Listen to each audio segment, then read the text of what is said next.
په کونړ ولایت کې د کورنیو ترمنځ د ځمکې پر سر رامنځته شوې دښمني ختمه او یو بل ته ورغاړې وته. دغه ولایت د شیګل ولسوالۍ په شینکوړک سیمه کې د ځمکې پر سر د حاجي سید عظیم خان تازه او حاجي بادام د کورنیو ترمنځ شخړه کې د یو لوري یو تن وژل شوی وو چې اوس د جرګې له لارې دښمني ختمه او یو بل ته یې د ورورۍ غېږ ورکړه.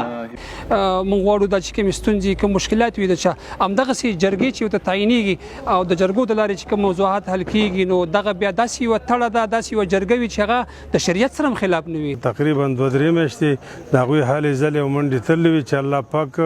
دغه دشمني دغه دیرینه دشمني د الله پاک په دوستۍ بدله کړه. هغوی چې شاوخوا یوه نیمه لسیزه یو د بل ککرۍ ریبلې خوښ دي چې بدیعي د ولسونو او حکومتي چارواکو په هلو ځلو په ورورۍ بدله شوه. موږ سره د کلي او ولس را سره ډېر تفاهم وکړو او ډېر زیات خوشحاله استو او موږ یې په دې یو ټغر او په دې یو دسترخوان ته راوصلو نو الله دې د دې کور او د دې کورونه آباد کړي. کونړ ولایت د رهبرۍ نه ډېره زیاته مننه کوو چې شپه ورځې زموږ دغه مسلې په ختمېدلو کې هڅې کړي دي هلې ځلې کړي دي او دې نتیجې ته نن ورسېدو چې ډېر د خوشحالۍ ځای دی چې موږ په خپل کلي کې په خپله ولسوالۍ کې د خپلو ورونو سره یو ځای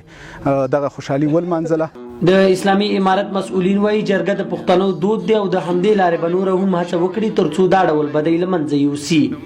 آینده کې موږ ټول ولس ته دا ډاډ ورکوو چې امارت اسلامي د دغه سپین ږیرو علماو چې هغه د دوو مسلمانانو په منځ کې اصلاح راولي د هغې په شا باندې ولاړ دي ملاتړ یې کوي. ټولو ته ډاډ ورکوو چې انشاءالله په نږدې کلونو کې به دغه ټولې دښمنیان یې په دوستۍ بدل شي. د یادونې ده چې تر دې وړاندې د کونړ په غوټهپور خاص کونړ او ماڼوګي ولسوالیو کې هم د څو کورنیو ترمنځ اوږدې دښمنۍ ختمې شوې چې خلک یې بیرته عادي ژوند کولو ته ګرځېدلي. په حالات کې الحمدلله موږ او تاسو مسلمانان یو